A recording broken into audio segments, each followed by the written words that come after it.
जो छात्र मैथमेटिक्स गणित पढ़ते हैं उसमें छोटी सी बात कहते हैं सपोज दैट से गणित की शुरुआत होती है और प्रूव करने के बाद आंसर आ जाता है। सहमत है बच्चे?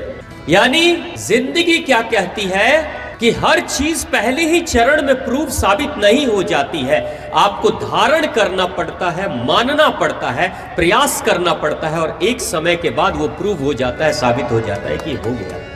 अब अगर कोई इंसान गणित वाला कहे, गणित का छात्र कहे पहले प्रूव कर दो तब मैं हल करूंगा, तब मैं क्वेश्चन सॉल्व करने की कोशिश करूंगा, जिंदगी में कभी प्रूव नहीं कर पाएगा।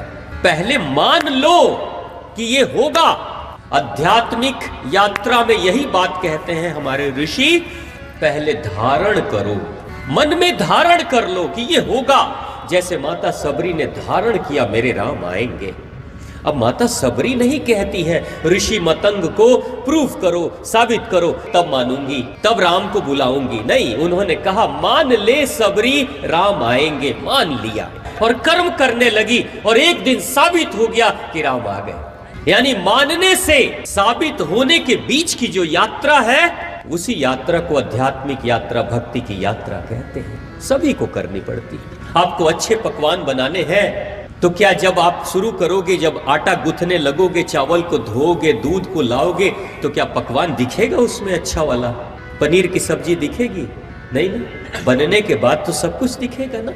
आप भी माताएं बहनें दिन में जब भी फुर्सत मिले ना, यज्ञ कुंड में जो मंत्रोच्चारण हो रहा है, जो हमारे भाई बंधु परिक्रमा कर रहे हैं, बहनें परिक्रमा कर रहे हैं, आप भी समय निकालो, परिक्रमा करो। आपके पास कुछ नहीं है लेकिन वहां जो अदृश्य रूप में देवी देवता होंगे ना, उनका आशीर्वाद मिल जाएगा। भोजपुरी में कहावत है, अक्सर माताएं या बाबूजी लोग पूछते हैं अपने नौजवान बेटे बेटियों से, जब बेटे बिगड़ने लगते हैं तो अक्सर माताएं कहती हैं कि ए बउआ आजकल तू केकरा चक्कर काटता रहो, केकर चक्कर काटता रहो। कहने का अर्थ है कि इंसान जिसका चक्कर काटता है उसके गुणों को धारण करने लगता है। अगर कोई शराब के अड्डे का चक्कर काटेगा तो शराबी बन जाएगा। अगर कोई अच्छे लोगों के सत्संग प्रवचन में रहेगा और उनके चक्कर काटेगा तो उन जैसे गुणधर्म ग्रहण करने लगेगा। जरा देखिए, पूरी पृथ्वी, पूरा ब्रह्मांड चक्कर ही तो काट रहा है। पृथ्वी भी तो चक्कर काट रही है। सूर्य की परिक्रमा पृथ्वी भी करती है, चंद्रमा भी परिक्रमा कर रहा है पृथ्वी का। होता क्या है, एक सेकंड के लिए सोचिए कि परिक्रमा बंद हो जाए, ये चक्कर काटना बंद हो जाए, तो क्या पृथ्वी पे मौसम बदलेंगे? क्या दिन रात होगा? क्या ठंडी गर्मी बरसात होगी?